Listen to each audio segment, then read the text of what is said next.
Okay, so the customer conference suggestions notice board. So, like I mentioned before, if you guys didn't see that video, there was the customer conference, right, with the players. There was a lot of stuff said there. A lot of people made like videos about specifically all the things that were being said, going over the entire conference. I specifically wanted to not do that because, first of all, it would be very long. Second of all, it would be speculation. Third of all, there were a lot of different inputs, a lot of different translations of what exactly was being said. I didn't really want to pick sides over one translation over another either. So what I decided to do is just keep a very close eye on the things that come out from KMS and just report on things as they come out officially, as this is what we're actively doing, either in patch notes and then relating it back to the conference, or specifically about the conference, like this here. This one is translated by Max, so again, it's a sort of translation, I guess, so I might be picking a side here. But over the years, Max's OrangeMushroom blog is very, very reliable, and all these sources very timely into updates as well, releasing all of this stuff. So I think this is a really good resource to look at. So again, support him. Go check out his blog every now and then. Make sure you whitelist him so that he gets that dank 0.13 cents ad revenue every time you click on something. That'd be very helpful for him. So there has been a new page on the Korean board, which of course completely in Korean, so very helpfully translated here for us. The notice board, and they're revamping the whole way that the notice board and the whole forums work in Korea right now, so that will probably be part of this as well. This page summarizes the planned improvements that were mentioned at the conference. There's also another tab for the written inquiries, which were provided, but it is not available yet. When they update the page, Max will probably make another post or something, and then I'll probably cover it again and give it my own obnoxious opinion and add that to it. Looks like they're going to use this page to track the improvements they promised and their status. So we'll see specifically what they're promising to do and what the... it seems that everything has a schedule and a status as well, which that's really cool, I think, because that's actionable. We can follow that. We can follow the steps.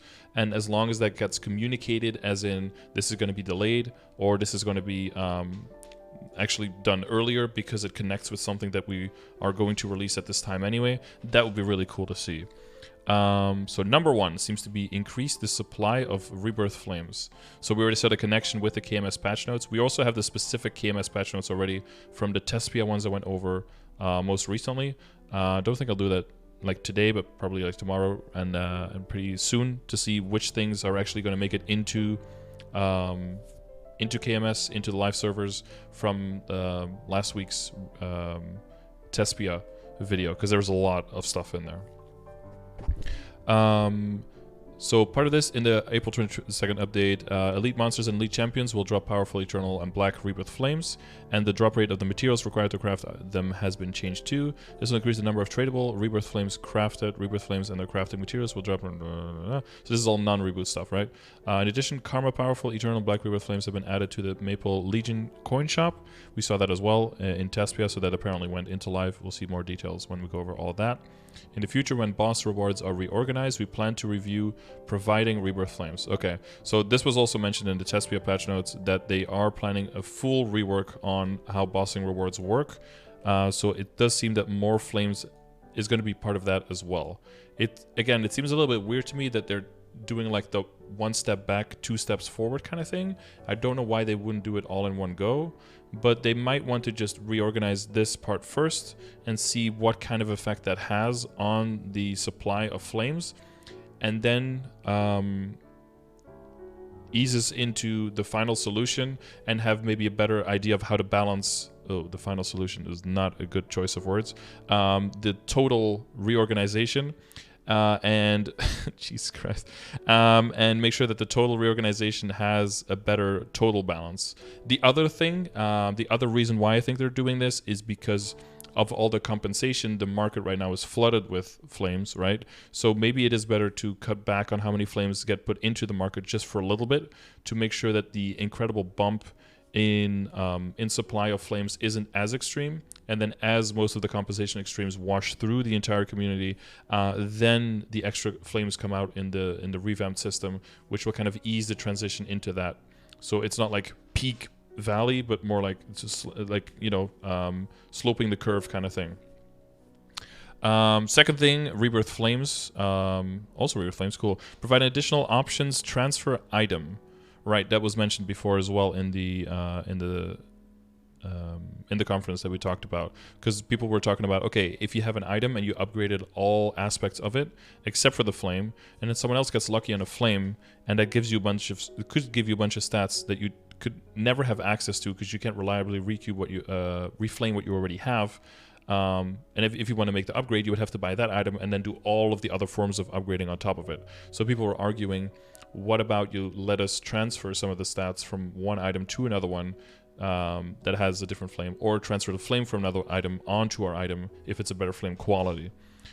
So it seems that they want to have a transfer option. You can extract and transfer an untradeable material equipment's additional options to another of the same equipment. After transferring, the material equipment will be destroyed. We're currently in the process of selecting recipients, and the items will be provided based on equipment's additional options, Star Force potential, and additional potential at the time of the February 25th update. Didn't they say somewhere that they didn't have a log of how good people's items were before the compensation was released, and therefore they couldn't do this? Are they saying they can do it? I thought they said something about how they didn't have logs before all the flames came out, so they wouldn't be able to do that. But it seems like they do have that. Maybe I misread then. Or I'm misremembering. We're currently in the process of selecting recipients. That seems weird to me. Are only certain people going to qualify for this? Do you have to be like MVP red to qualify for this or something? That'd be weird. But yeah, so this would be something like, oh, let's say that you have a 22-star transposed Papulatus mark into like a monocle, and you have 3-line potential on it, like it's all decked out. And you know, you transpose at like 107 or 108 flame score because that was like very good for you back in the day, and that's all you could afford, and that's what made sense. But now let's say that you have gotten another pup mark since then, and you still have like thousands of flames left over, like in Reboot specifically. Maybe you could get to like 124 flame score or something crazy like that. What if they allow you to transpose that one again and then just transfer the flame stats onto the other item, and then basically just only upgrade the flame in a guaranteed way while keeping all the other stats the same, right? That's kind of the idea behind this. So that would be interesting if that comes to us.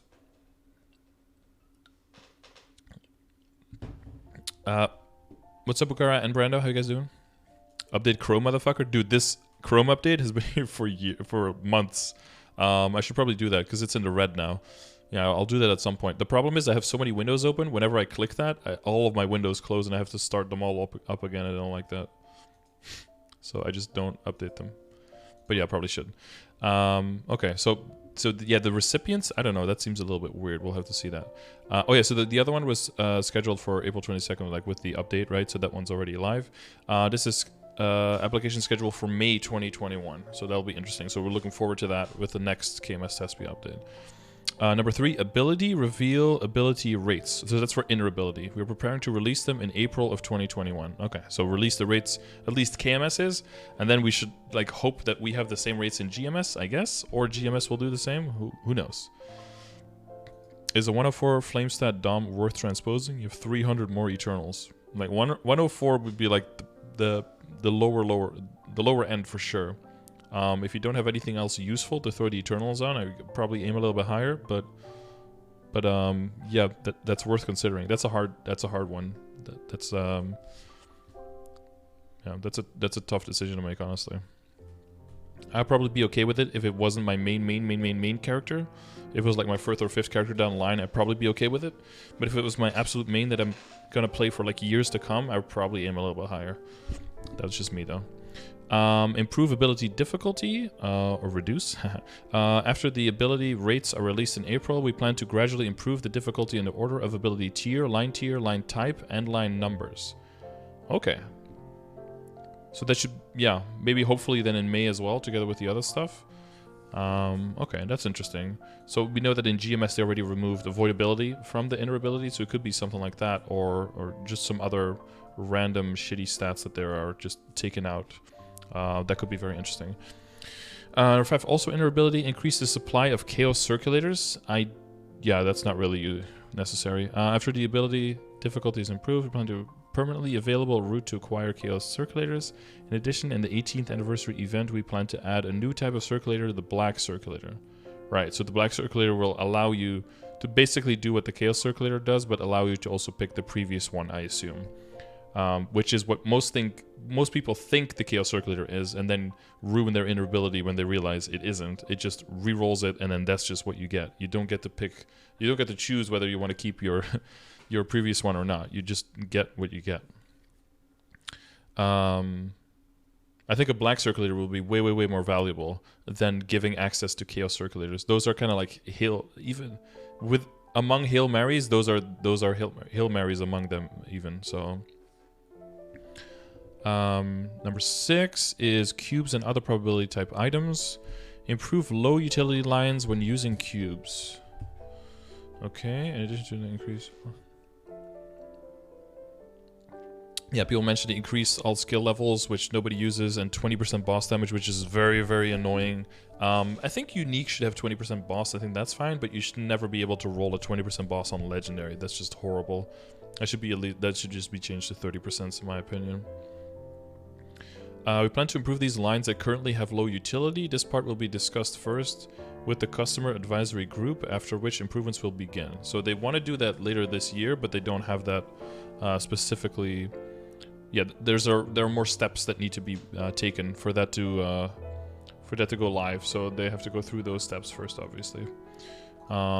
But that's interesting. Of course, they can't blanketly just say like, "Oh, we're just going to remove all the shitty junk lines." But this could have implications on what is the priority with which we upgrade things, right? And my cubing command, the way that the items are mentioned there in order of cubing them might definitely change if a bunch of stuff goes through with this.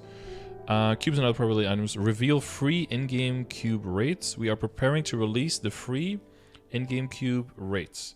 Before we release all of the lines and rates, we will release the rate to tier up and rates for each line tier.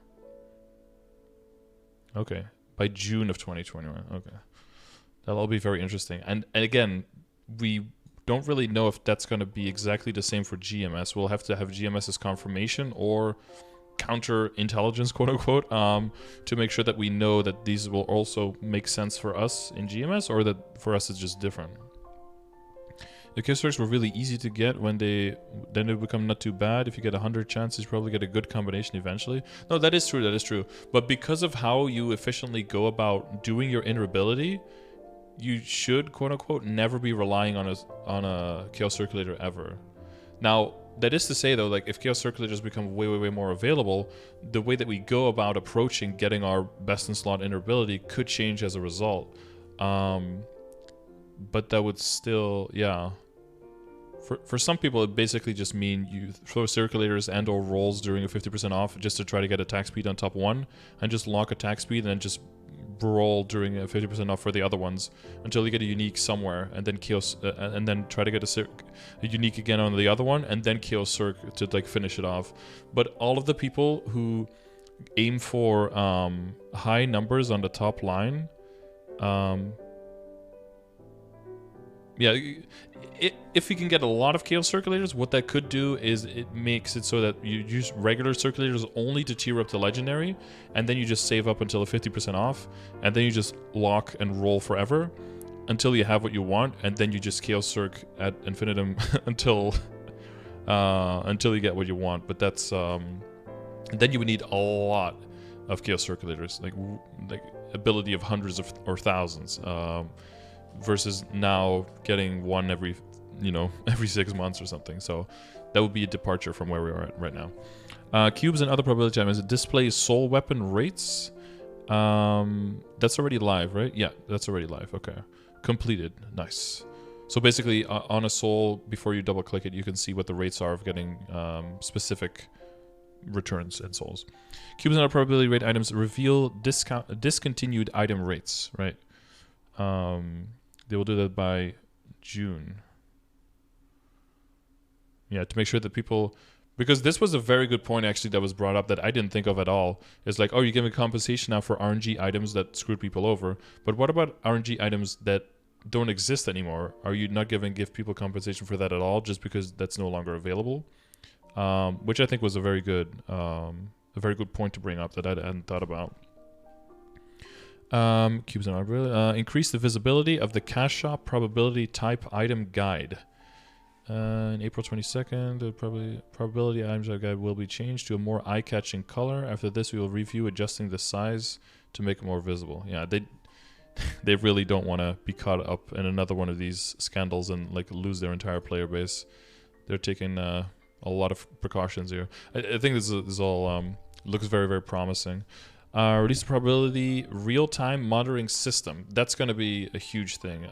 If MapleStory can pull that off, that actually works in game, that will actually be very interesting, because that will showcase that there is a lot more information going on inside the game that is properly being tracked than we would have thought they would be capable of, at least in my opinion.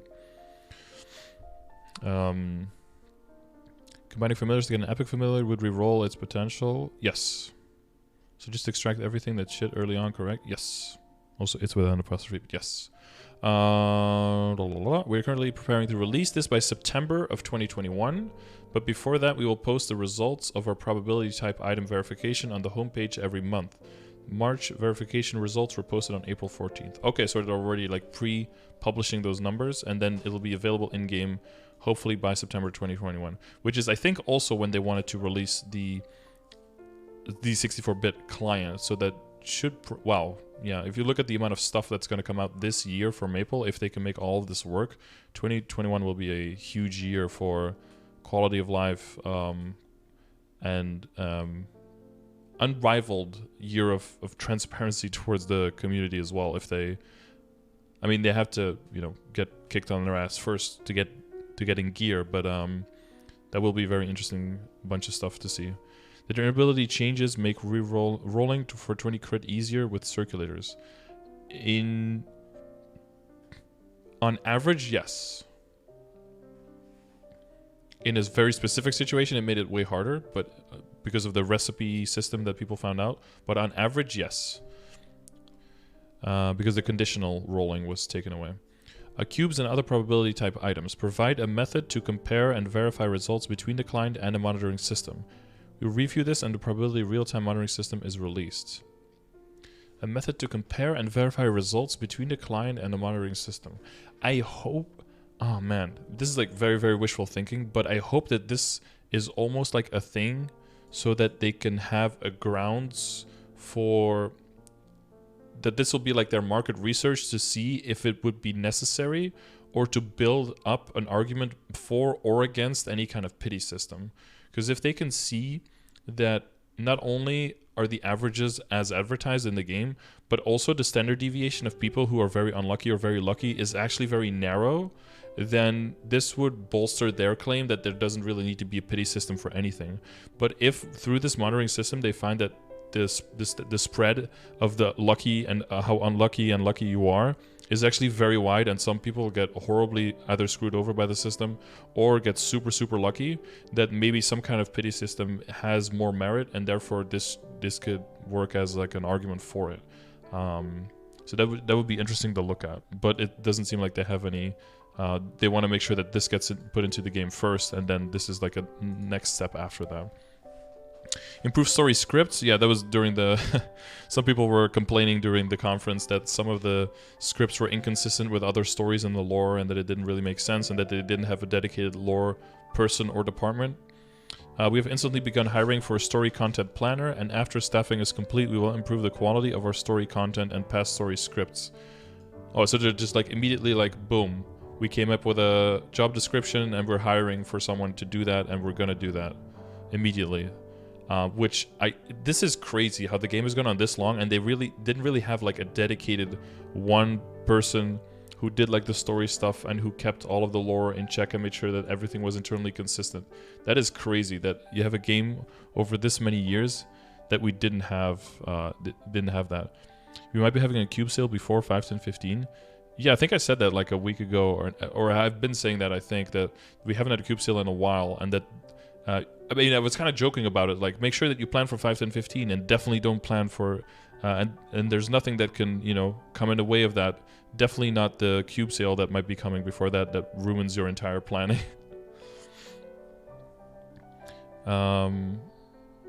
Source? Oh, like a data mined GMS cash up DMT. Yeah, I mean, we were due for a cube sale, right? The last cube sale was in the end of November of last year. That's a long time ago.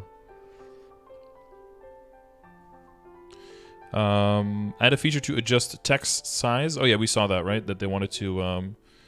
Oh, this has already been live. Yeah, on April 22. Okay. Windows text size will be added. Oh, we saw that in the last test PR patch notes. Yeah. Reinvestment, color blindness support. Improvement to elements and content that are difficult to distinguish by color alone. In addition, research and development for a graphics mode that supports color blindness system wise, probably system wide, right? Has begun immediately. Okay, that's also good. So that's also like a new hire, basically. Okay, this is all good stuff, honestly. Customer center, improve the issue where level 100 charm decreases if defamed. Is this something that needs this much text? Just make it not happen so? There's an issue mentioned in a topic related to customer center communication. It was an issue that was received and confirmed by the development team, who decided that it was working as intended and did not change it because it was related to the increase or decrease of fame and charm.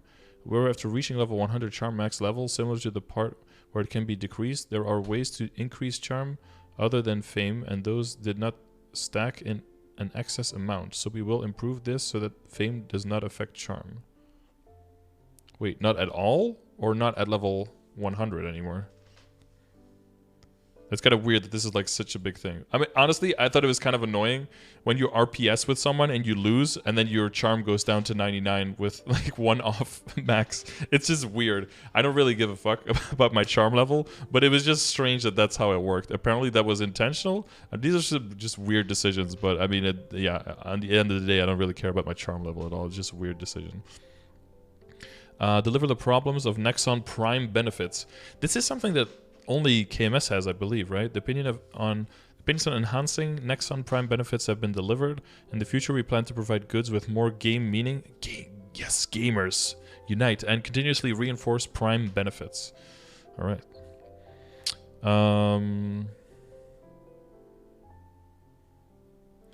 Always. Communication, discussion board reorganization. Yes, that's what they were working on. They were going to reorganize that in June. Okay. Preparing the first reorganization of the discussion board for June. Because apparently that was one of the major topics on the discussion board, was that the discussion board was not good.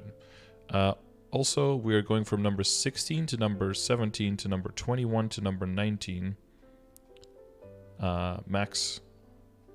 Where's number 18? I just noticed the numbers are all over the place. Max, where's number 18? I'm like trying to cheat on a test in middle school. What do you got? What do you got for number 18?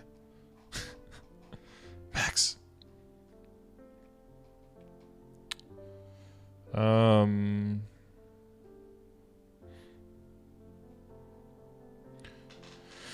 Okay, 19 communication, 64-bit client. We are preparing the 64-bit client as much as possible to meet our schedule of the first half of the year. However, since a stable introduction is more important, if it has to be delayed, we are preparing a goal of September. We will be conducting additional tests through the test world around the end of April. In addition, we will release a notice for a detailed explanation on the areas that will be improved by the introduction of 64-bit client. Yeah, there's a bunch of stuff in the game that that has like those black borders on the side. I think they want to make sure that that all gets into the correct memes, the correct resolution, right, for the game. So they're trying to get it by the end of the first 6 months, but to be safe, they put down September. It would be really cool if they can get it out by like July or August, but obviously there's a lot of stuff on their plate right now. But I think this is actually one of the highest priorities, because 64-bit has been industry standard since when, you guys? 2010?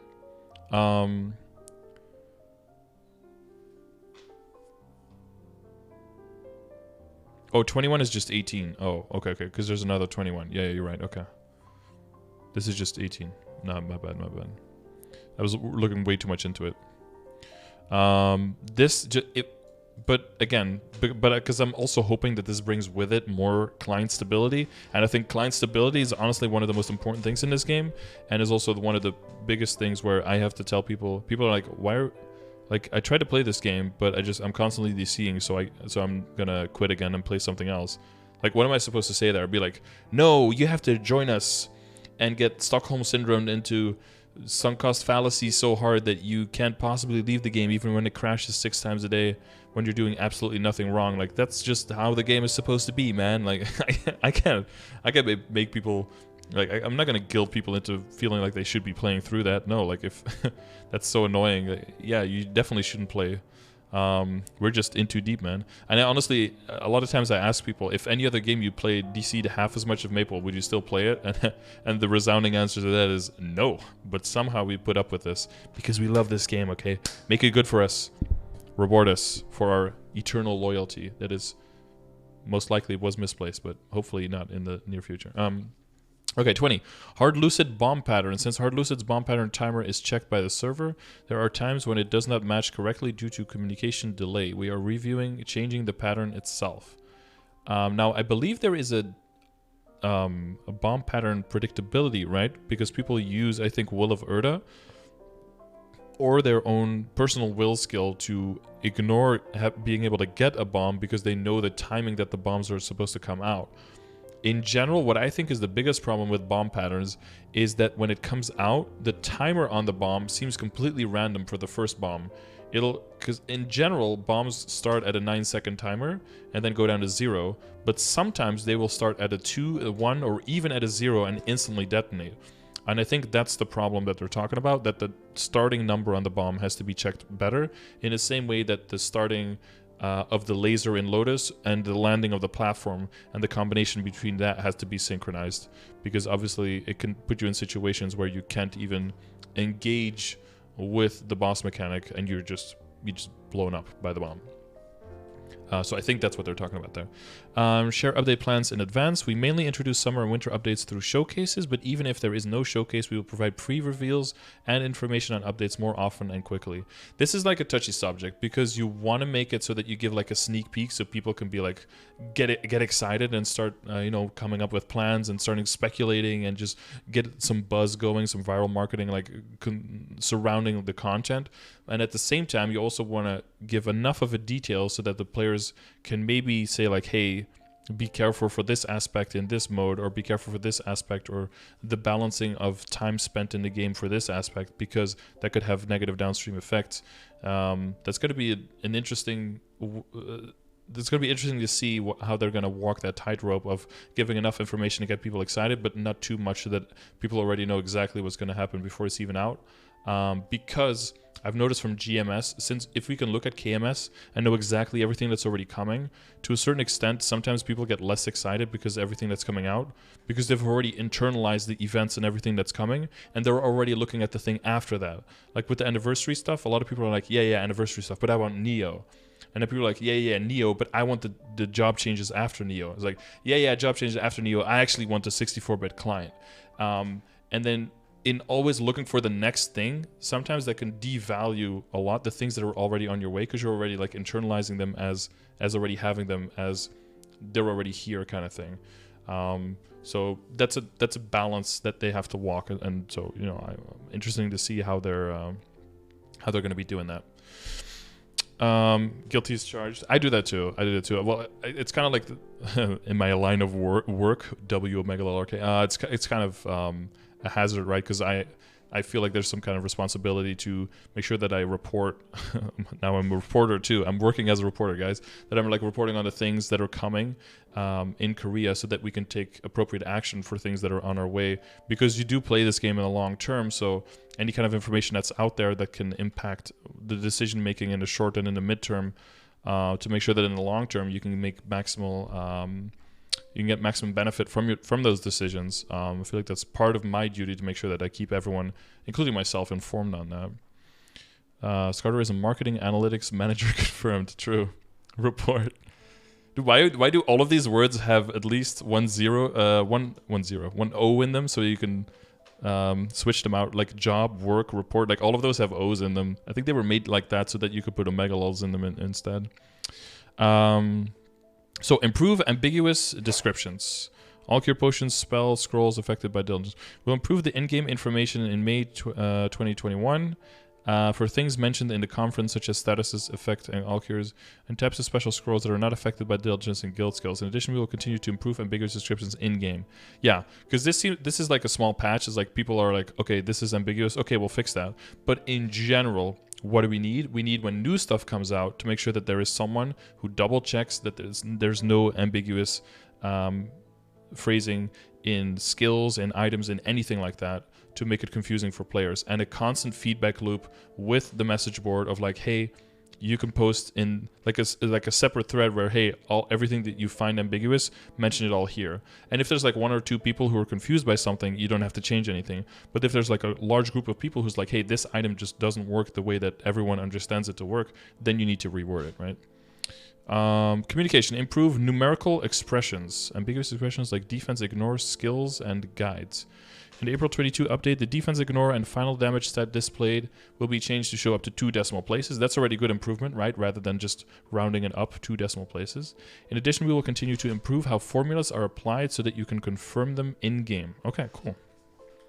That's interesting. That's kind of what I was talking about with a huge overhaul of the stat window. We already saw, I think I mentioned that, well, probably like a few months ago, maybe even a year ago.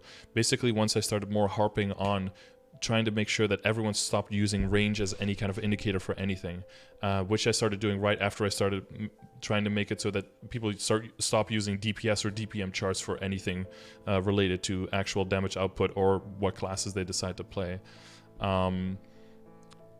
Once you start realizing that range is like completely useless and that the other numbers are more useful but not even then super useful, you start like, if you look at your stat window, you're like, well, what is even useful here? Well, not that much. So they should probably go with the times and come up with numbers that actually make sense. So like, what is your total drop rate percentage? What is your total meso obtain percentage? What is your functional IED? What is your actual damage multiplier to bosses? You know, like these are numbers that are important and that we would like to know. We don't want to go into a giant fucking calculator and spend 3 hours putting all of our metrics in there to have, you know, some, was like engineered. I'm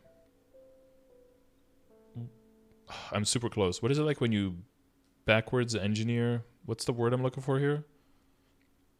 When you like take something and then you like reconstruct it. Reverse engineer, right? Like a reverse engineered multiplier that is used off website. You don't want that to be like the main source that tells people like this is how strong you actually are. You want the game to be able to provide that for you, right? So if there's anything that people are making resources, reverse engineer resources for, that should be a very clear indication, I think, for a game like MapleStory and like any game ever, to be like, okay, this is information that people are actually wanting to know, and that is something that is valuable to them, and then find a way to, you know, give that to the players. Oh, I've seen way worse links here. Okay, don't worry. But we will continue to prove how formulas are applied so that they confirm them in-game. That's a good idea. I think hopefully this should also expose more when skills are malfunctioning or there are certain bugs, because that will, if those calculations and those formulas are more transparent, that should hopefully showcase more easily when something is just wonky. Pun kind of intended. The seed. Improve the seed. Nice. This is definitely meme worthy, but let's move on. Let's be adults here. We will prepare updates to the seed this year based on customer suggestions to improve convenience and rewards, as well as reveal ring box rates. Oh, this is Oz, by the way, Tower of Oz, for the people who aren't aware of what the seed is. Adults Pepe Point. Nice. More seed. Changes the silhouettes on the seed 49th floor. In the April 22, monsters that are difficult to distinguish by their silhouettes and monsters that no longer appear will be removed. Oh yeah, that was part of the KMS stuff as well. Unifying the seed ring hotkey. Right, so all of the rings are on a key. So you will just switch rings, and then there will be a button to activate your ring, whatever ring it is that you have on at the time. So you don't need to have a hotkey ring anymore for every single type of ring that you own. Which, you know, this together with the being able to macro and use in auto buff for pets the decent skills and some certain skills with cooldown is like a general fix to making it easier to apply all of your skills and to, you know, have some kind of space on your keyboard, which is cool, of course, because they've given us so many skills in 5th job that for some classes it's impossible to really fully utilize your kit because you just don't have the keyboard space for it. Let me put a macro in the pet skill. Yeah, that's what I want too. That'll be the next step. Monster Life, so that's something specifically non-reboot. Increased supply of Monster Life gem and adjusted ticket prices, because people did mention in the player conference that it was too expensive. In the April 22nd update, the prices of Monster Life Gem exchange tickets will be decreased and the amount acquired from quest rewards will be increased. Cool. So that's already live as well. So we'll see a lot of these things once we go over the actual KMS live patch notes as well. We'll probably see a lot of these things at the same time. Improve Monster Life overall. The number of cares will be decreased. I don't know what that is. And the monster combination experience will be improved. In addition, Monster Life will continue to be improved in terms of convenience and experience over the year. All right, so that's all still 2021.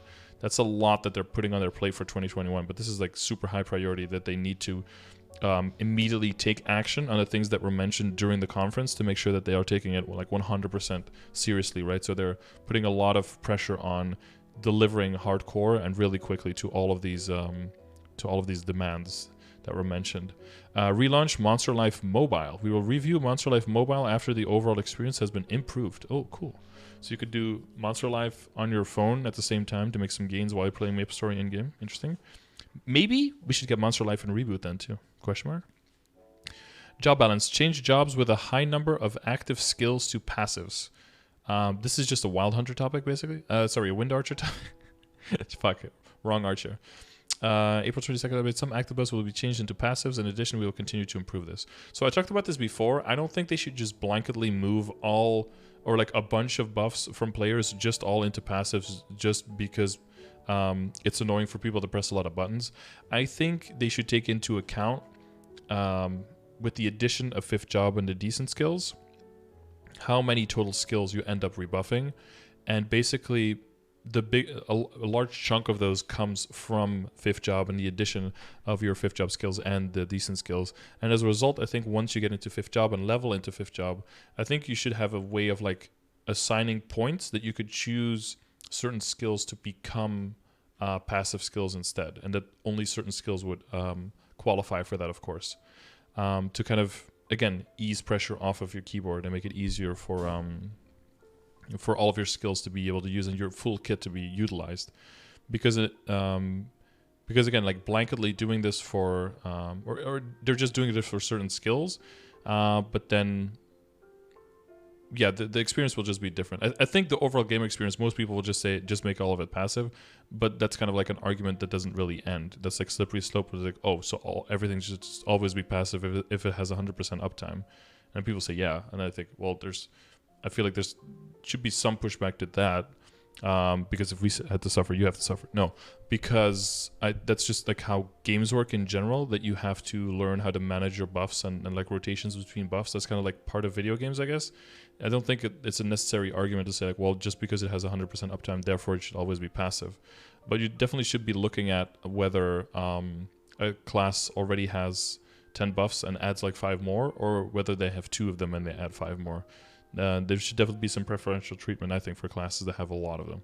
So hopefully this is just like first step in line of many steps to fix that. And then balance path patch frequency. I think they wanted to do it every 6 months, right? Balance patch will take place with the conventional frequency of every 4 to 6 months. At the same time, but usually 2 of those are like pretty small. Like, let's say they do it every 4 months. Typically, 2 of those are pretty small, maybe with 1 or 2 big changes, but not a lot of total changes. And then every 6 months, there tends to be a really, really big one with a lot of changes. So yeah, just because of the frequency of the changes doesn't necessarily mean how many changes are there going to be, right? That's just what I wanted to mention there, I guess. At the same time, even if there are no changes for all classes, we will adjust skill balance at higher frequencies. Okay. Improve boss battle balance. Improve hunting ground areas after Surname was released. We will improve this with continuous balance patches. For hunting grounds, we are considering adding hunting grounds that do not have disadvantage for specific battle patterns or skills. That do not have disadvantages for specific battle patterns or skills. Doesn't it mean that it'll, as a result, have specific advantages for people, for other people? Like, you can't make, I don't think you can make a map that has no disadvantages for anyone without it also having advantages for a lot of other people. Like, if you make a map that's just like a flat map and just a bunch of monsters spawning right next to each other, then like a Demon Avenger is going to be the best class in the game. You just stand in the middle with frenzy spots on, you just AFK, you go do something else, and everything just spawns on you, and like, right? Like, there's always going to be, there's no perfectly balanced thing. Even having nothing is a balance in itself, right? I don't know if you guys play fighting games, like if you play Super Smash Brothers or something. Some people say like, oh, we need to have a fair and balanced map. Okay, let's just have a completely like void map with just like one platform. Well, that's not necessarily fair, just because there's only like one ground to stand on. That will still benefit some characters over some others. So other characters might be getting a lot of benefit out of their mobility, and if you take that away, they actually are at a disadvantage, right? So that's so I wonder how they're going to do that. That might be interesting. Ease Liberation Quest difficulty, improve boss patterns. Conflict occurs in a Genesis Liberation Quest where you must solo bosses with patterns that were designed based on party play. First of all, in the May update, Genesis Liberation Quest restrictions will be eased to allow parties of 2 people. After this, boss patterns will be improved. I'm not a huge fan of this. A lot of people have already showed that it is possible, and a lot of people had to have stretched like the definition of what they thought was possible before starting these. And I think a lot of people have found depth in the game and skills and patterns that weren't previously discovered because of the difficulty of the Liberation Quests, which has actually led to a richness in how people engage with boss fights, which I think is really, really good. Now, that doesn't mean that everyone is at even playing ground and that nothing should be changed. But the whole point of the Liberation Quest is to give a really, really, really, really difficult challenge to everyone to be able to do it. Now, if you find that certain classes aren't able to do it, what they did was balance the amount of lines that a class can put out, right? Now, the next thing you could do is say that, okay, maybe, maybe bombs, when they spawn, they give you like a warning that they come, or maybe bombs only spawn half the times so that you can still die to a bomb, but, you have to make sure that your mechanics are just better, that you, because you still have a limit of how many lives you have, right? Or maybe certain classes get a higher life counter, right? I feel like it's more important to look at which classes have problems and how, can you put some low background music, please? I have low background music. It's that low. It's more important to have specific challenge tweaks for characters that are really, really struggling versus just doing like, oh, everyone could just party now. I feel like that's a bad fix for a real problem, I think. And I'm seeing in the chat that a lot of you agree with that as well. That seems like a lazy fix to a complicated problem. I agree with what you're saying for every boss except for Hard Will. Yeah, maybe, yeah. Like the webs is a huge problem for Hard Will, right? And certain classes have like a huge benefit over others. But there could be tweaks for that. Like maybe in Phase 3, the web generation is cut in half, or the Moonlight generation is multiplied by 2, which I think that one might be better because then it promotes more people dodging attacks and learning the boss mechanics to dodge better. But then maybe a character with very, very bad mobility could be disadvantaged. So, but I think there could be tweaks done there that are harder to do, admittedly, way harder to do, but that would allow for the richness of the character's character, right? Like their style, their play, the way that the characters are played, it would allow for that to shine more so than, oh, we're just gonna make it easier for everyone, and also not just make it easier, but open up like infinite possibilities that can probably be very heavily abused with this. Because if you allow a second person to go in, well, everyone's just going to grab a kana with them now in reboot, in GMS, right?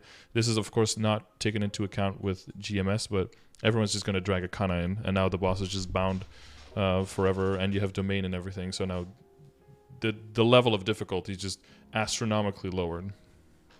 So not a huge fan of that. Job balance. Improved discrimination experienced by certain jobs. Xenon Demon Avenger. Yes!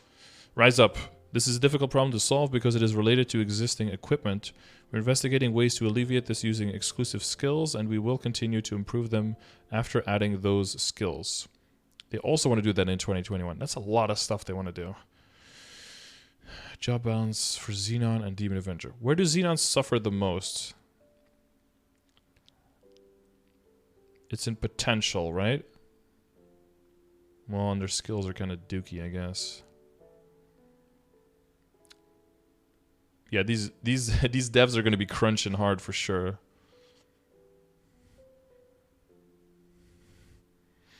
For DAs, it's definitely the scaling towards endgame. I think I think they mentioned the amount of stat and HP on the symbols. I think they mentioned that as one of the big things, which that's probably true for both of them. You think DA should get HP from all stat? Yeah, I don't think that's even. I don't think that should be even a contest. Or give us HP from strength, and then it would also count for all stat, and then only for, because DA has strength as their secondary stat, but it gives us absolutely nothing because we have no base strength to multiply with. So I think if they give DA a passive skill that says 1% strength equals 1% HP, and then that would be part of percentage strength and be part of percentage all stat.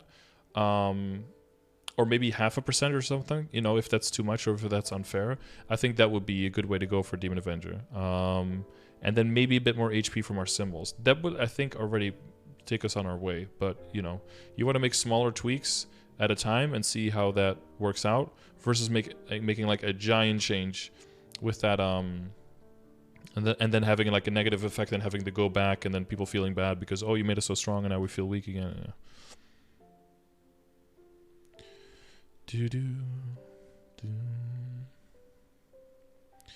Okay.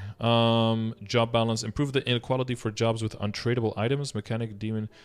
Yeah, this is purely a trading and non-reboot thing.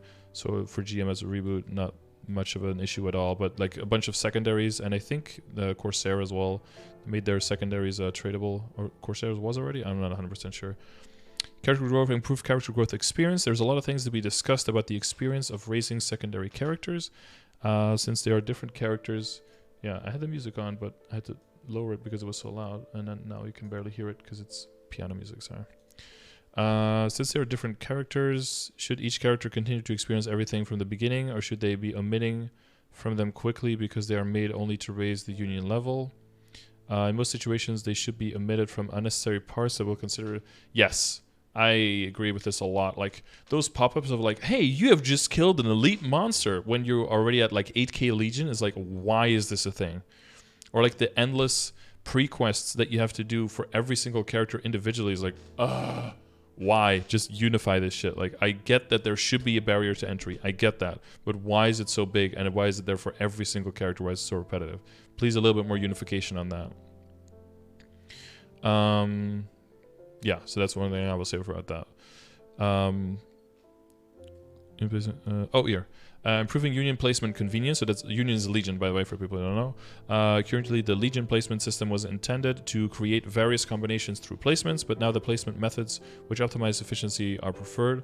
We are considering to first enhance the convenience and guidance of Legion placement, and also make changes to help enforce the diversity of placements.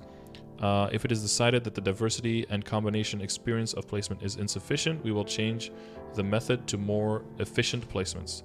I think this should go hand in hand with showing how strong your characters really are and showing your multipliers and your damage calculations in the game. I feel like the Legion should be part of that. So this is like a really, really bad example.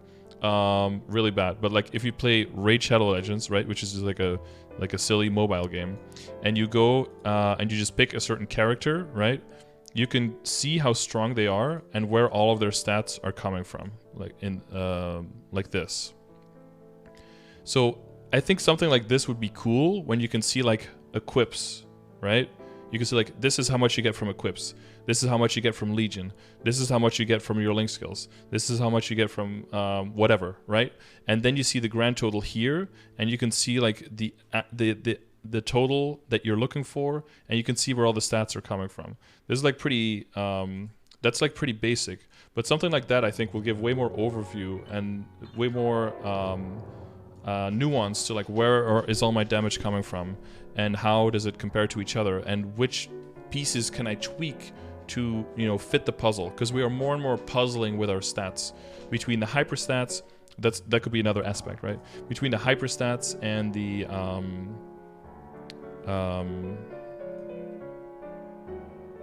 hyperstats and the links and the Legion and your equips and everything is just like puzzling together to get those certain stats going, and putting that all into like one place so you can more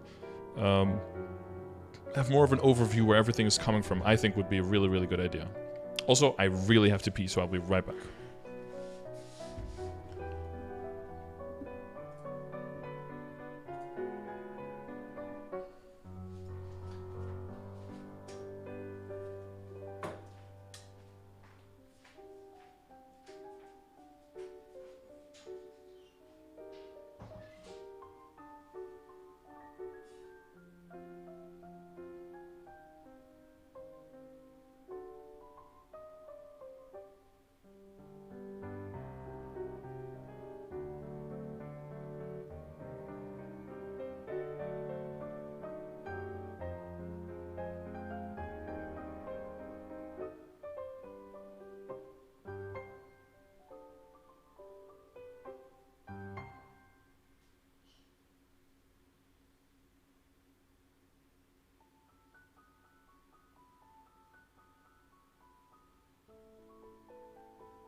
When are we going to have a PCAM? I believe that is against the TOS, I believe.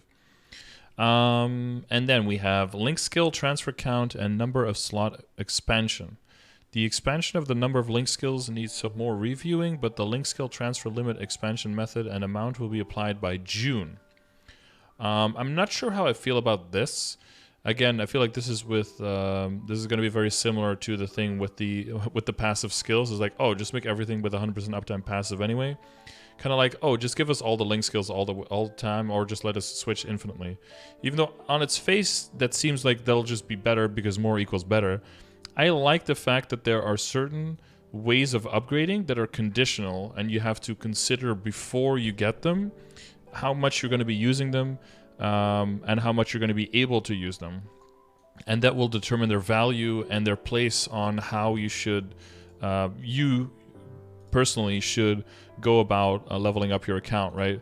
Because if you want to get the stats from the Legion grid and you get them all the time, that gives you a certain value. But if there's a link skill and you can give it to one character one time per day, you're like, okay, but I want to play multiple characters.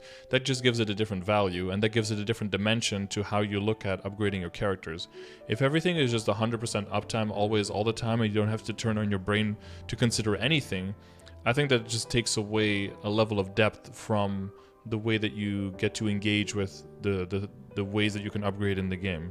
And I don't think that that's therefore not just blatantly a positive just because we get more and more equals better, is what I would say about that. Link skill presets would be nice. Yeah, but the trouble would be like, oh, you want to activate a preset? And it's like, sorry, we can't activate this entire preset because one of these skills are no longer available today. So now you have to do everything manually. Or like, do you want to... Then they have to write like, okay, do you want to apply all of them except for that one? And then be able to switch that last one? Like, that... I don't know how they would do that. Exactly. Thoughts on Cannoneer? I think they're great once you hit 5th job. They've been getting a lot of nerfs over the years because of how well they've been performing.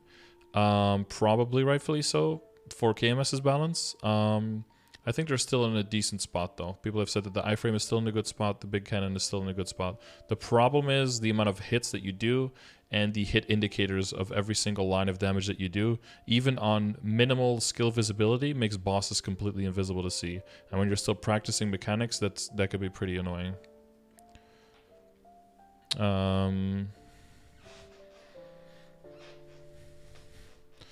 So that's what I have to say about that. Character growth, increase experience from daily quests, Monster Park. Plan to increase the experience from these contents so you can gain more experience from playing a certain amount of time every day. Okay, to give people a better... this is actually crazy because I get a lot of my experience. Like people in chat know that I've not leveled my character, my Adele. I level my character, I think, for 1 hour in total to get from level 300, from 214 to 235. I only trained for 1 hour. All the other time was just doing dailies, and then recently, of course, some level up potions to get from 230 to 235, and then that 1 hour was added there as well. Other than that, it was all just from doing dailies. Honestly, if by specifically just doing Monster Park and daily quests, which I hope they primarily mean the Arcane River ones, if that is going to be enough to get more of our training and more of our experience from that, that would be really interesting to see, because that would further promote the idea of just doing dailies, quote unquote, on like 5 characters a day, would just help you get all of those characters to a level where you can start doing some serious grinding later and some serious bossing later. That would be interesting. Thoughts on Hero with no funding? Probably a little bit slow to start, mobbing slow to start, but again, on 5th job it picks up a lot and gets really good after 5th job. But before that, it's not the best for sure. It's probably one of the worst ones when it comes to grinding, but I thought it was doable for sure. 1 hour a day, you mean, for 240? Yeah, probably about an hour a day, yeah, just doing dailies. But like 1 hour of actually training, like sitting in a map or using like a totem or getting Kishin in my sense, and actually sitting down potions and like grinding it out. All the other stuff was just doing dailies, which is kind of like training, but it's not exactly, right? Because your primary purpose isn't training. Your primary purpose is getting the symbols.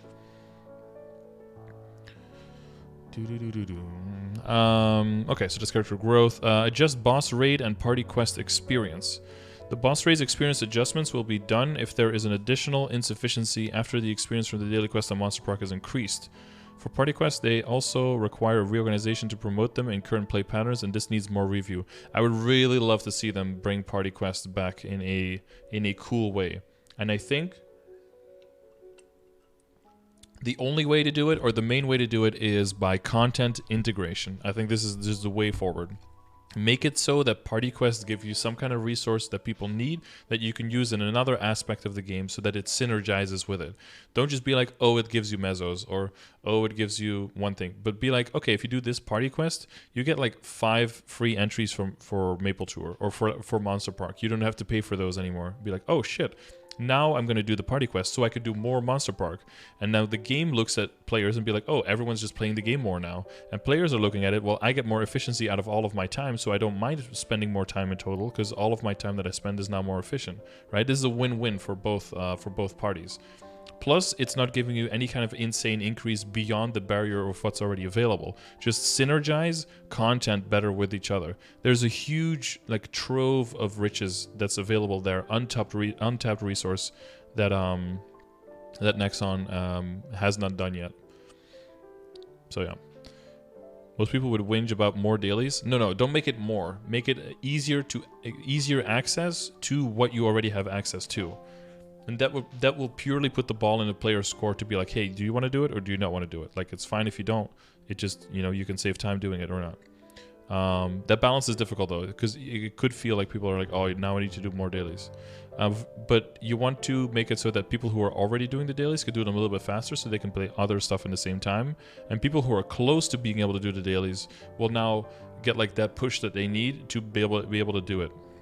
And then they will play a little bit more. So people who are already playing a lot will add another daily to their list, and the people who are hesitant to do it because of how much time it takes will be a little bit faster to do it. In PQs, in addition to current, but you have to make sure that it is worth people's time, right? But what I'm saying is, it's not only worth people's time just because you're saying like, oh, Ursus is worth people's time because 100 mil a day, right? Like, technically giving people mezzos is synergizing with other content because other content costs mezzos, but I feel like you can do more intricate ways of integrating content than just making everything a mezzo farming assignment, right? Let's see. Or an arcane daily voucher, yeah, so that you can save time on that. Yeah, something like that. So some just content integration. There's a huge room for improvement there. I think that was this one. Yeah. And then improve saving certain consumable item buffs when the game disconnects. I don't know why it's certain consumable. Just save all. Just save all. The game disconnecting is either your fault or it's nobody's fault, right? Or I guess technically it could be the player's fault if they're like intentionally disconnecting.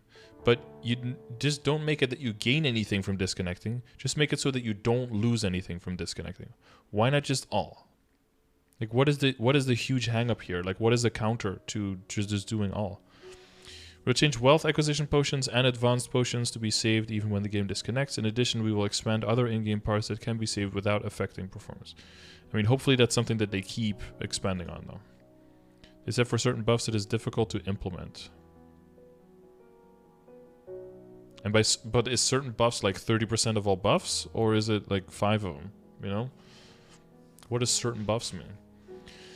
Character growth. Beginning growth support for new and returning players. Yes, we will prepare beginner growth support so that new and returning players can settle well into the game. Yes. And this comes back to our conversation that we had with our person in the chat who came by earlier, right? Who was pretty new. This comes by what will heavily make it so that either I support this or think this is absolutely horrible is how you define the term help, right? There are two very different ways in which you can read the word help. And some people read it as a parent, like how can I help my child? Like that's the help that they're looking for. That's the way that I read the word help. That's how I help my viewers as well. And then there's the term of the kid that wants to cheat on you during a test and that says help me, who is actually not wanting to do anything, who just wants you to do everything for you, right? And some people, if you have one definition of help, it's completely inconceivable that the other one is, what is it? Like when you can't, what's the English word for this? Can be unified? No. Damn. Yeah, mutually exclusive, but there's a different word for it that I'm looking for. Figure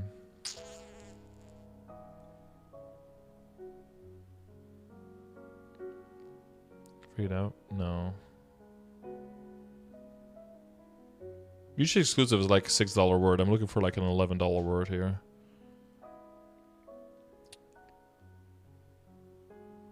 whatever. Nothing important. Indifferentiable? Nah, that's like an $18 word. Damn. No, I'm not was not looking for that one. Irreconcilable. That's the one. These two are irreconcilable, right? You can't have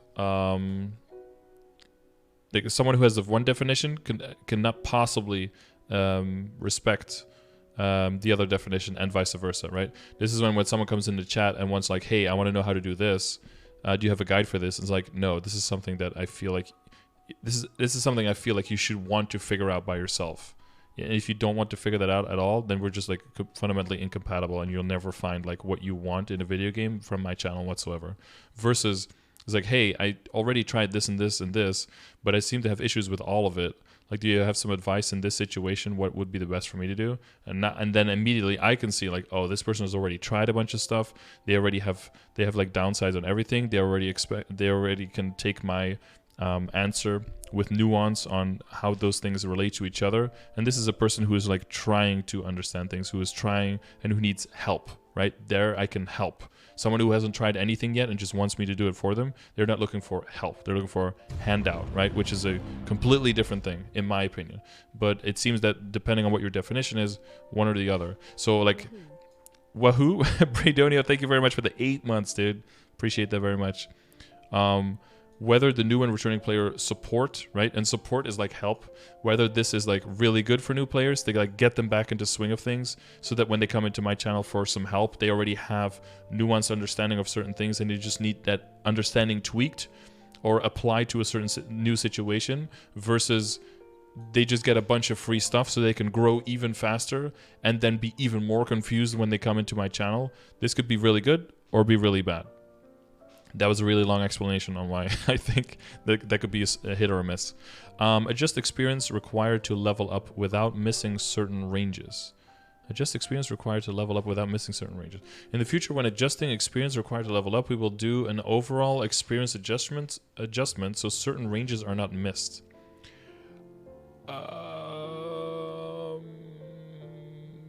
Again, I'm feeling some liberation vibes here. This seems like a worse solution for an existing problem.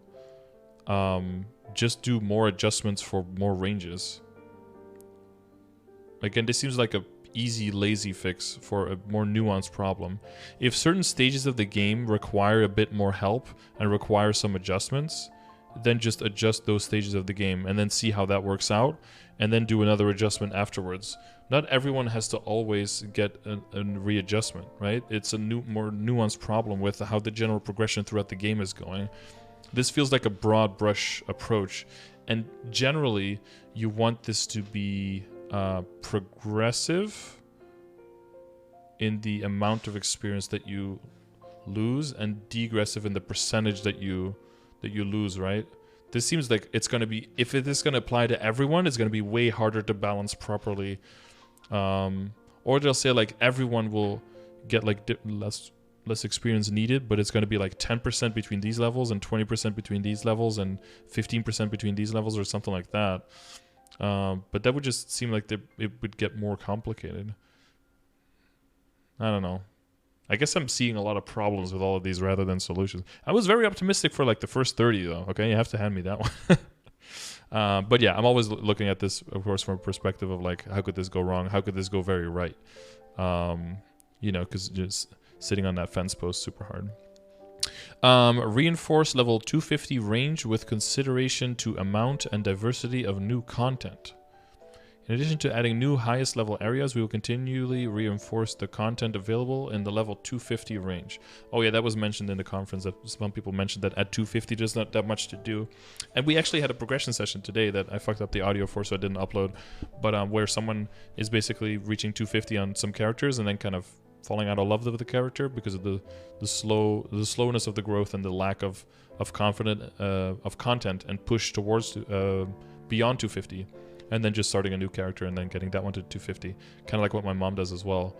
They're just... I agree with that. There seems to be a lack of needing to push past 250, you can have access to all of your skills, you can do the content that you want, and all of the content beyond it is so much harder and so much more difficult than what you can already do that it seems that the jump is just too big, and in combination with the slower leveling growth, it just seems like it's not that sexy to go for.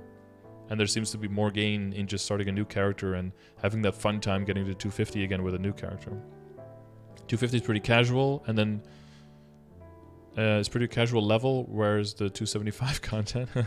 Well, you want to also speak to the casuals, right? You want the casuals to stay in the game and play more. You don't want even the casuals are reaching 250 very easily now, right? With all the level up potions from the compensation and all of that. You don't want those people to just leave. You need people from the beginner, from like the more casual, from the more loyal but not super hardcore, and the hardcore. You need a healthy balance between all of these players. Because having the healthy balance between all of these will make it so that if you take a hit on one, it can be compensated with another one, and it provides longevity and like a throughput system where people can move from one stage to another. What do you mean easily 250? Well, when you don't constantly jump from one game to another one, Cheval. It takes so much time to get to 250, says the Kana main. Add authentic symbols to events. We'll be adding authentic symbols to the 18th anniversary event. In addition, we will continue to increase the ways you can acquire them. It's probably very, very necessary for the higher level players, because I think they said during the player conference that authentic symbols take 900 days to max out. For reference, if you guys remember how long it takes for arcane symbols to max out, that is only 330 days. This is almost 3 times as long. Yeah, it's like 2.5 years, which is kind of mind-blowing, honestly. I have 4 250s, right? No, I have 3. My mom has 4 and is working on her 5th right now. Denim Slayer? Does he just hate jeans? What is this? But yeah, that's probably a good thing. Add new content to acquire Morass and his Pharaoh Arcane symbols. This has been on my bingo list for the last for the last 1.5 or 2 years. I can't believe they hadn't added this before. Because I'm so done with them time gating people in Arcane River infinitely, right? I guess they were just doing it because the new area wasn't out yet, but now that the new area is a little bit more developed and authentic power is rolling, now they're finally like, okay, we'll get you through the Arcane River a little bit faster. But they were on a set path where they're like, okay, extra daily for this area, extra daily for this area. And it was like, okay, and now extra day. Okay, how about now? And now, no. And it just was never coming. Same thing with Pathfinder Open Job Advancement, which apparently that's like now in KMS as well, right? So a lot of those things that I thought were going to be in the game about 1.5 years ago are finally coming in there now. PQs, please. Yeah, I hope they do that. Add Rebirth Flame items to resolve sharp decrease in hunting ground efficiency for high-level areas.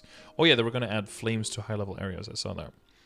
Hunting maps will be improved so that you can acquire more Rebirth Flames and their crafting materials. We have changed it so that higher-level areas have a higher acquisition rate.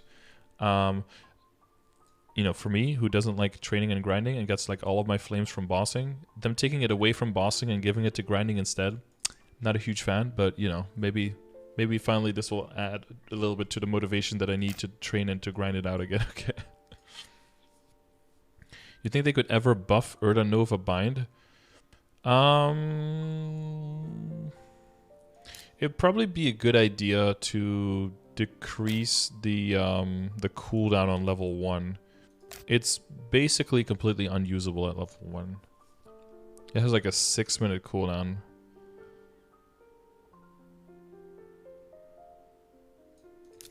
Which is just laughable, you know? So yeah. Yeah, that's huge jokes. Kana Farmer for flames? Well, Kana Farmers will get their value, right? Because of the droplet changes as well. Okay, let's go through these. Remove the penalty after arcs. I was going to say... I was going to relate this to another topic, but they mentioned here specifically.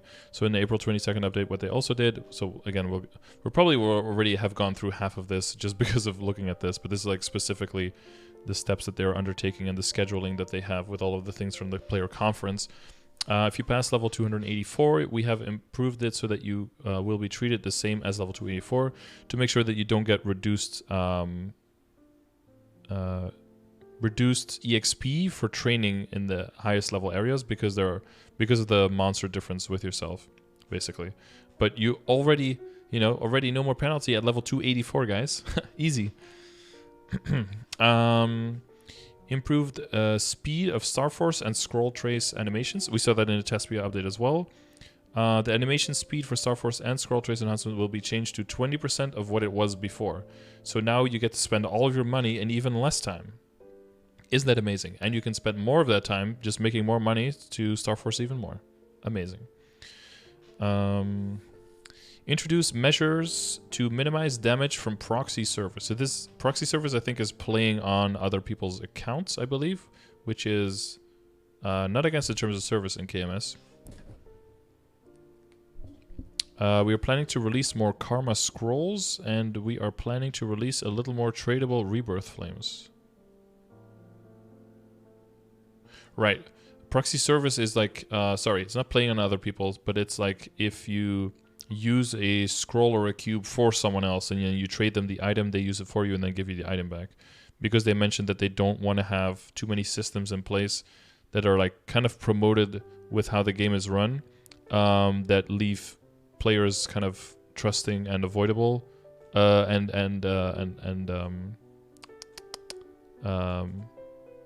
my god, I can't English today. Leaves them vulnerable. That's the one. To possibly being scammed and stuff. So they plan to release more Karma Scrolls and Rebirth Flames so that people feel less need to a tradability limit of 10 before an item turns perma untradable. Oh, you can only trade an item. Wait, you have a tradability limit of 10 and then an item turns perma untradable? And then can't you like scissor it again then? To make it tradable again, or no? Is that not possible? Okay, overall guild reorganization. We're preparing a new guild content and an overall guild reorganization for this year. Oh my god, so much stuff this year, Jesus. Improve the guild convenience UI, contribution problems. We're preparing to improve guild-related convenience UI and contribution issues that were deemed to be urgent in June. Man, lots of stuff on the shelves for May and June. Reboot. Oh, here we go. Reboot, boys. Let's go. Reduce difficulty to acquire seed rings and improve it so only rings that match the job are given. We are preparing to decrease difficulty of acquiring seed rings in Reboot World and improving it so that the only rings useful for your job will be given in June. Alright, that's soon. It can be scissored 10 times. Oh, the scissor limit is... Oh, shit, okay. Improve Arcane River Droplet Stones and Primal Droplet Stones to be treated as the same item. Confirmed. On April 22nd update, we will add a system that lets you exchange Arcane River Droplet Stones and Primal Droplet Stones for each other. So the Lucid and Will droplets, basically, in the Lucid areas and in the Will areas, right? Not the ones from the actual boss, but the ones that drop from monsters in those areas will be able to be traded. And with this, we will highly, highly, highly advise that you get enough money, 5 bill, to buy out all the droplets from the current event store, from the Sweet 16 anniversary event, and also from upcoming Neo, which should be having a total of 200 droplets in that one. 100 for Mezzo, 100 for event currency. Do I know if the new areas will drop droplets? No, they're not arcane areas. So they're not limited. They're not connected to arcane at all. They don't have arcane multipliers. They're not part of the arcane river. They don't have node stones. They don't have droplets. They're a completely separate area. Sesame Timbers, nice. Improve... No, we already read that one. Boss reward or reorganization. Considering Reboot World's special characteristic of being unable to trade, we are preparing to reorganize the method of acquiring boss rewards. Really, really, really, really looking forward to what this is, because as you guys know, I do a decent amount of bossing. So whatever they decide to do with this will have huge impact on my gains. And it's not that I will have to deal with whatever comes my way.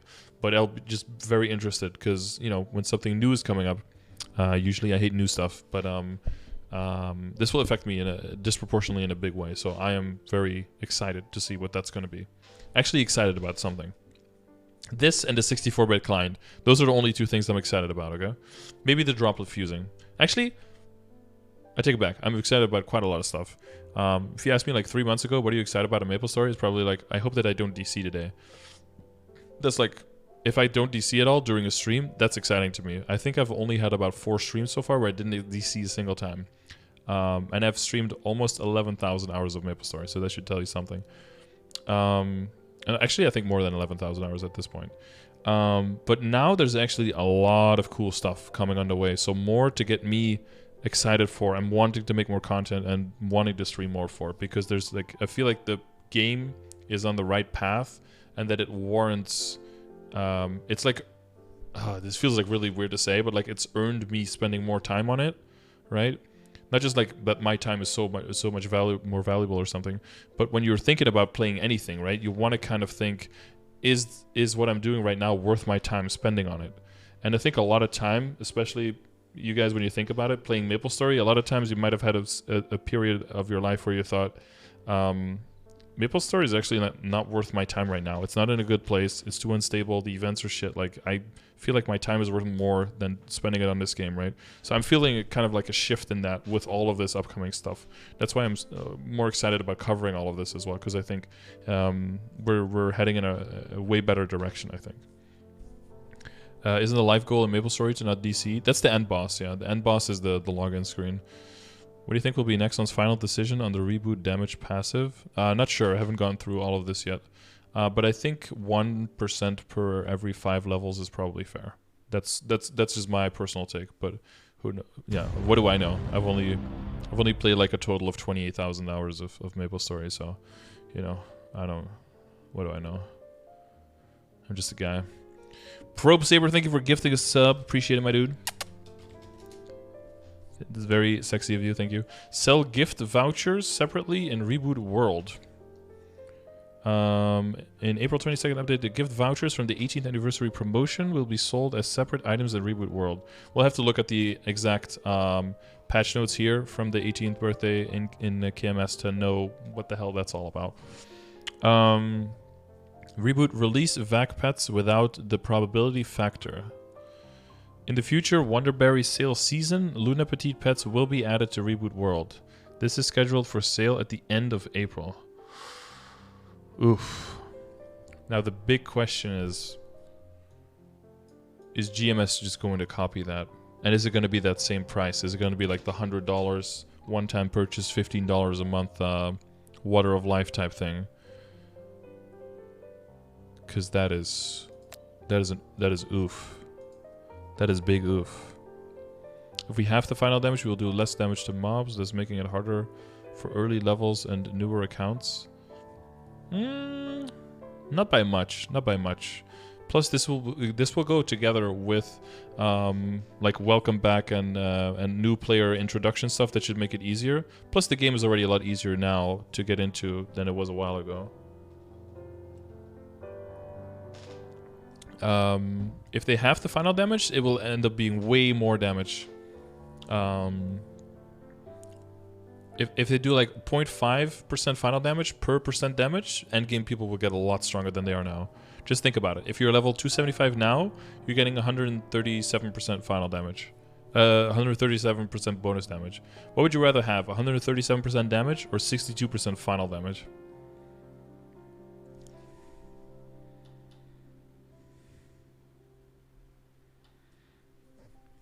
Or I guess 63%. Like, it's not exactly right. Rocket scientist, so you might have to do a little bit of math, but 63% final damage is way better.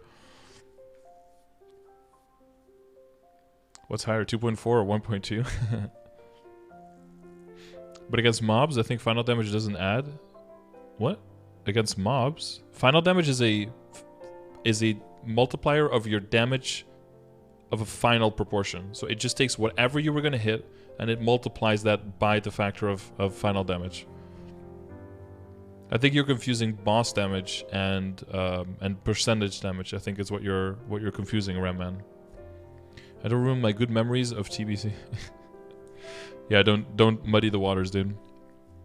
Okay, this I've already said this. Like, I'm not a huge fan of the fact pets and reboot. That's going to be like the new standard. I think this will get us into the area where I can no longer say like, oh, if you don't like pay to win, then come play reboot, and then they join reboot and they're like, but there are vac pats that literally just make everything easier. This game is hardcore pay to win. What the fuck? I thought the main differentiator these days was like, non-reboot has pay to win, reboot has barely any pay to win, not enough to be worth mentioning.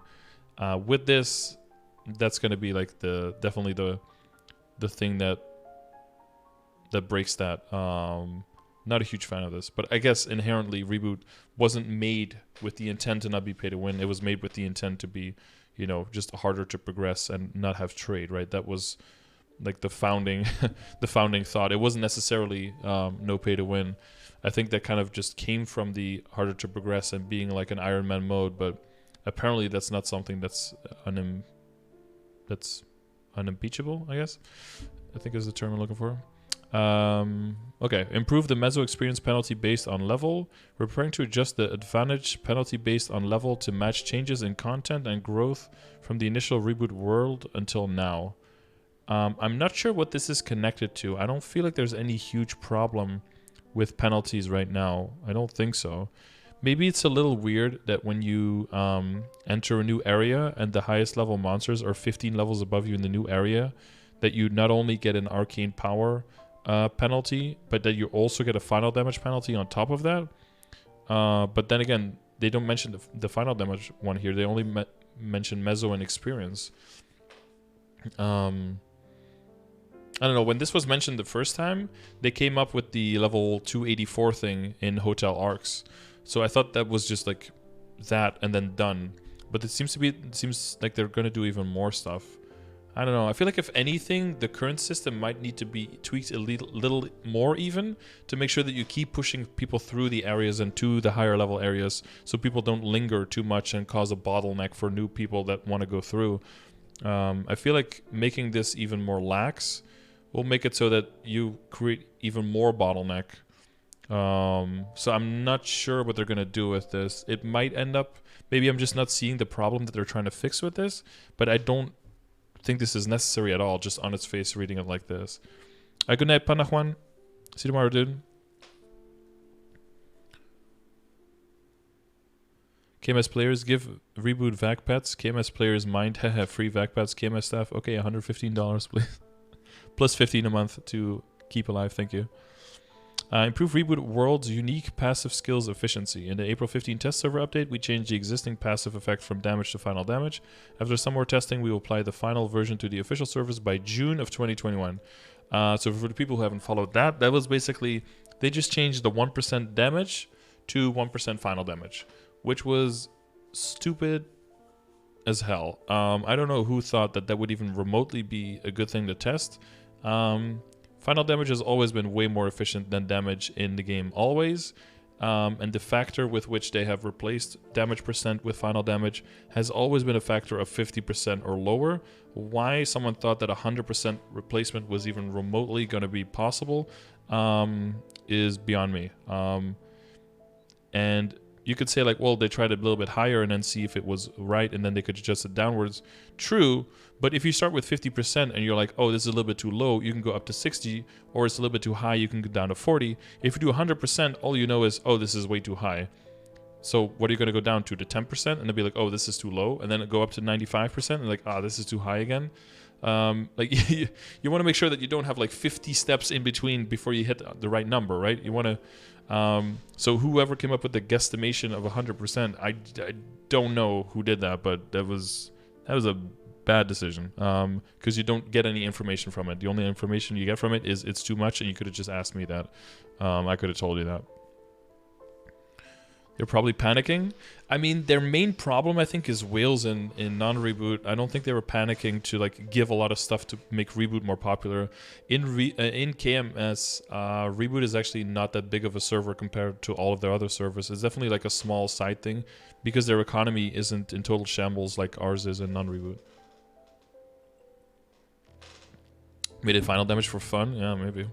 Just shows them that they don't play reboot. That's what it looks like, yeah. Rush decision, yeah, something like that. Is the damage cap going to be removed or is it still under construction? Damage cap goes up to 150 bill per line in Neo. At least, most likely. That's what KMS got. So, yeah. So we'll have to see how they do that in June. Maybe in the next Tespia, they'll reintroduce it, maybe with a lower tweak. I think an efficiency of 40% is probably where you want it to be. Instead of 1% every 2 levels, 1% every 5 levels. I think that's probably good. Yeah, that's probably a good idea, I think. Review Reboot World's Black Mage entry restrictions. That's a good one. Currently, this is because of Reboot World's special characteristics, and we are planning to review it with the consideration of improving the experience of Reboot World rather than just changing it because of comparisons with the official server. Oh. So in this case, they do want to do nuanced research and look at how they should implement it per server, rather than just throwing a big number multiplier at the whole thing. Huh. Interesting. Okay. Boss reward reorganization. We are preparing an overall boss reward reorganization. We are making preparations for the initial reorganization by September, which will have an appropriate level of rewards based on boss difficulty, increase tradable rewards, and clearly outline our direction for the future for individual rewards when clearing bosses. Oh god, you know what I don't want this to be? I don't want this to be like a weekly like achievement bar that you like fill with bosses, and every boss has like a certain amount of points that it gives, and then when you reach a certain bar it gives you like a certain chunk of rewards or something. I don't want anything like that. I hope they don't do that. It seems like they want to make it like its own special UI where it's like, oh, this week every week you can earn 1,000 points, and if you like kill Hard Will it's 200 points, and if you kill Hard Lucid it's 180 points or something like that. I hope they don't do something like that. It's kind of what it sounds like to me. But, you know, I'll probably hate it for like the first week, and then it'll just be completely normal, and I'll just be doing it after that. So, you know, I have to conform anyway. It's what the Neo, exactly, yeah, kind of what the Neo event is like. It's almost, and that's why I'm kind of hesitant, because I think they might have used Neo as like a precursor to kind of like test if that system works. And then maybe see like, oh, that worked actually pretty well. Let's throw that into the game like permanently. Yeah, like the Neo Gem Shop, exactly, yeah. So I hope that they don't. I hope that they keep it a little bit more like it is now, but, you know. What is Neo event do you speak of? Giant patch, giant summer patch coming after the current anniversary event, starting on June 9th. We'll have a lot of content for that in the near future, Cinder Flames, don't worry. Add new... Why is this song 3 times as loud as the other ones? Fuck off. Add new bosses for sections with high boss hurdles. We're preparing a new boss which will present new patterns. Ooh, boy. I like new bosses. Bring it on, dude. Another one like Akechi with like 86 million crystal per week for free. When the new boss becomes more concrete, we will share more information in advance. Okay. By September as well. Okay, cool. Vacpets are coming to reboot. Looks like it. Change the method to defeat easy, normal, Lucid's Nightmare Golems and Nightmare Poison Mushrooms. Yeah. We heard about that as well. In the May update, we will change easy and normal Lucid's Nightmare Golems and Nightmare Poison Mushrooms to be based on normal HP methods rather than fixed damage. A little bit hot and a little bit cold about this one. I think it's a little... in general, this is probably good. Because classes that are able to do enough damage and clear the boss are now sometimes just like cucked by not being able to kill the bosses more quickly.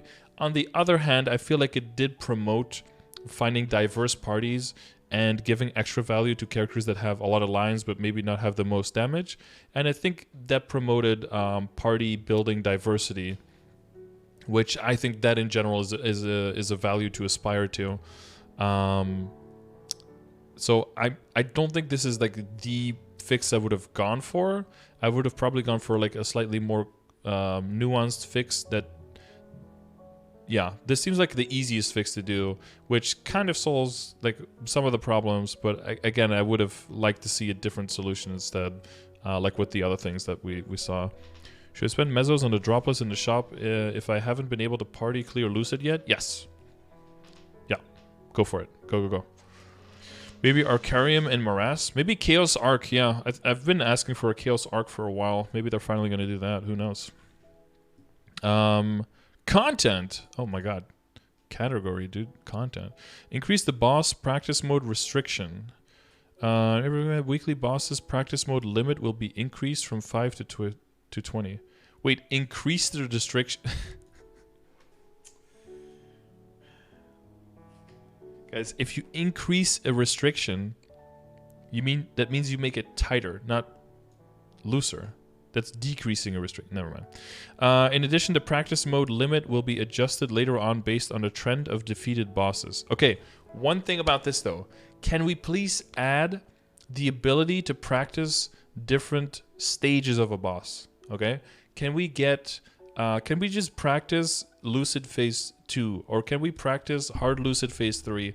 Or can we practice Lotus Phase 2? Or can we do that? Can we practice Part 3 Will? Yeah. Can we just go in and practice Phase 2 Will to get the tests down? Like, can we do that? Is there like a real big reason as to why you don't want us to be able to do that at all? Oh yeah, practice for Galax. Yeah, but that's specifically a GMS thing. But can we consider those? Aren't those like topics that we can bring up here? We need tighter restrictions. Hey, you guys want it tighter? Thank you, sir. Review the release of overseas content in Korea. For a while, we did not include a lot of overseas content to Korea.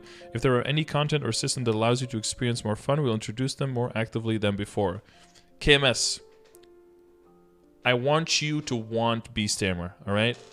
And it's not because I think you guys need another furry class, but I want you to have it so that it can be fused as an anima with Hoyoung, so they can share cash up at least, so that the ears, you know, don't get broken for 3 years again, so they get fixed together with Hoyoungs.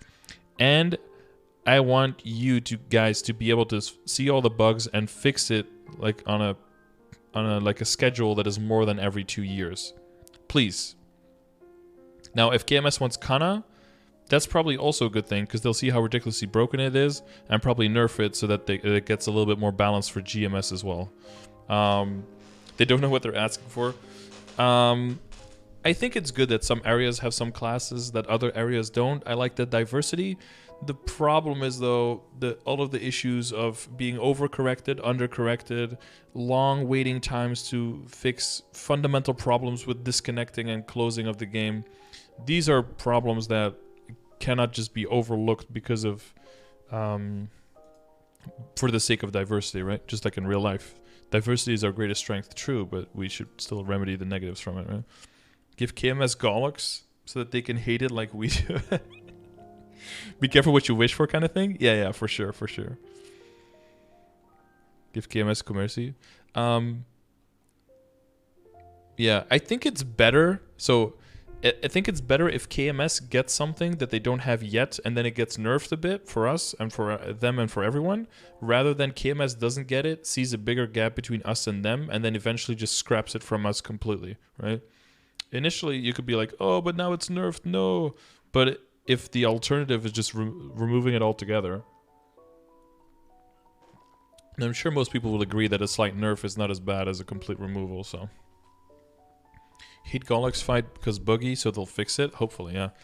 Proxy gameplay. Provide clear operation policy guidelines on proxy gameplay. Oh yeah, that was also mentioned during the conference. Yeah, I remember that. We will continue to discuss clear standards, and we will inform you about any changes in our operation policy on May. Okay, in May. Not on May, in May. Maintaining continuous communication with users even after the operation policy. We think that operation policy should reflect various factors such as the game environment and social situations. In addition to proxy gameplay, we will complement our policy through communication in other areas. Okay, sure. Decoration items. Jesus, how many things were on there? 69. Nice. Status on releasing overall Anvil items. We are reviewing internally if it will be possible to anvil and overall to tops. Ooh. When exact information has been confirmed, we will release a notice. Dude, just take the thing from MapleStory 2 that I totally came up with and then people said MapleStory 2 already had. Just release an NX item that can turn any item into an NX version of that item. And then you could just wear it as an NX equip. And then, boom. Instant money for you guys. It's so much money for Nexon if they do that. There's just so many new combinations of equips. Everyone can just wear all the things now, all of them as NX. Dude, they could just print money. Oh, but no, they probably can't do it because like 3 items they can't make it work for or something. That's an anvil, is it not? Yes, but an anvil for any item. NX pendants? Wait, what? Conduct a user participation contest. In 2021, we will conduct a contest where customers can participate and create their own designs. GMS is doing one now, I think, right? Change pets to appear behind the character. Yeah, so that's part of the April 22nd. Remember that from KMS Tespia, where you can make it so that you can choose if the pets appear behind the character or in front of. New sock slot confirmed. No, this slot right here, what this slot should have is a shoe spike slot. And you can either equip, you can like toggle if you right click on or off spikes on your shoes. So you can make it so that you slide or that you don't slide. That's what we should add. So you can add it in like phase 2 for Will and shit so you don't slide all the way into the webs. And then maybe you can upgrade that the shoe spikes a little bit as well. Make them fancy, you know? I think that's what we should get. Vote for me. In the midterms 2021, guys, I'm running. Beauty room slots and mannequin expansion. I think that's part of that's part of this one as well. In the future, we will not add billing models like the beauty room slot expansion coupons. In the April 22nd update, we'll add 3 more base mannequins and 6 more slots for the skin room. And 6 more slots and the skin room by 3 slots enhanced. And then conduct a cash move event at least once per month. This month's event will take place from... So once per month is a departure from... I think once a year is a generous... no, maybe not generous, but like I think we have one around once a year now. So go from once a year to once a month is big. And then the fact that they said during the conference that they want to eventually go for a universally transferable cash up. This is very surprising to me, and I think it should be to most of you guys as well, right? Because one of the things we hear most is like, hey, you know, Nexon is so like money grubbing. They just want to make the most money. That's why they have, you know, non-tradable cash up in the first place. So everyone has to buy everything on all the characters and yeah. But when they're like, oh, we're going to just do more cash up transfers and we want to make it like universally tradable. It's like, whoa, that's like the last thing I would have expected them to have as a plan and that they wanted to do.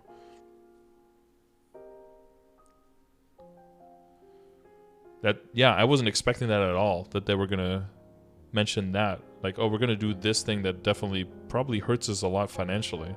Where there's probably a bunch of other stuff that they could just do instead while they keep milking everyone for more NX. So, helps with the pet issue, true. When can both genders wear all clothes? That should be the next step, is just to remove gender from all characters in MapleStory just altogether. Just make it that you can create a character and you can just do whatever look you want. And everyone could just equip everything and everyone can do every hair and eye and whatever. Because the male characters are like androgynous as hell anyway, and the female characters can wear it. Who cares? Who cares if it's like a male model, female model? It all looks exactly the same. The new faces that come out, like the female faces, just have like slightly thinner eyebrows, and that's the only difference from the male faces. Just let everyone tweak their characters how they want to tweak it. And then let every character marry every other character. Remove all of those restrictions. It's 2021. Like, can we just like... It's all so unnecessary, but it's probably so deeply rooted, spaghetti coated in there that it's like impossible to remove it now. But yeah, I want to wear a bra as a male character. I don't think bras exist in the game at all. I mean, on your head as like a hat piece, I should probably be able to do that. I want more armor NX and less pajama sets. Yeah, I mean that's just the whole like K-pop um, Korean culture stuff though. Like everyone has to look like they walk, like they just rolled through Pastel Factory. I guess that's like the look that everyone's going for.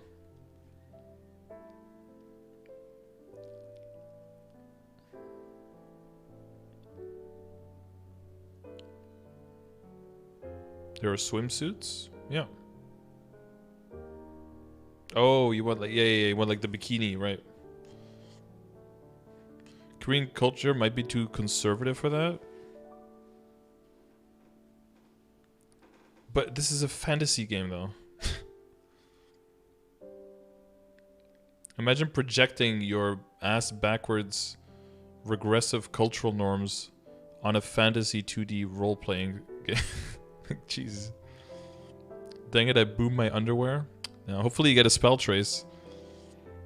Now it's see-through underwear. Wear the spell trace. Arcane Umbras. Nice. You should also add underwear slots where you can Star Force and add potential to it. I don't think they'll ever do that. Shizushi. Skyro, hope you're having a good day. I'm having a great day, Bojangles. How are you? The manufactured corporate slop look is all the rage. I guess so. Traditions bleed into everything. Yeah, sadly they do. All right, so with all of this, let me know what you guys are looking most forward to, or least looking forward to. All of the stuff that's mentioned that is coming April 22nd is technically in KMS now already in. We'll go over the KMS patch notes on a later date, of course, because it's like way too much already. But yeah, let me know if you agree or disagree with the things that I said about some of these subjects. If you think that my reservations are correct or justified, or if you think it's completely wrong, let me know. And just in general, which number are you guys looking most forward to? Except for number 69, of course, which is, what was number 69 again? Participation contest? Never mind, that's not the one. The 64-bit client, right? Number 19, I think that's number 19, 64-bit client. I think that's probably, I think the one of the biggest ones. The restructuring of bossing rewards, and then the final damage for reboot. I think those are like the three main things that I'm looking forward to. But yeah, let me know what you guys are looking forward to and what you thought about all of this stuff. All right.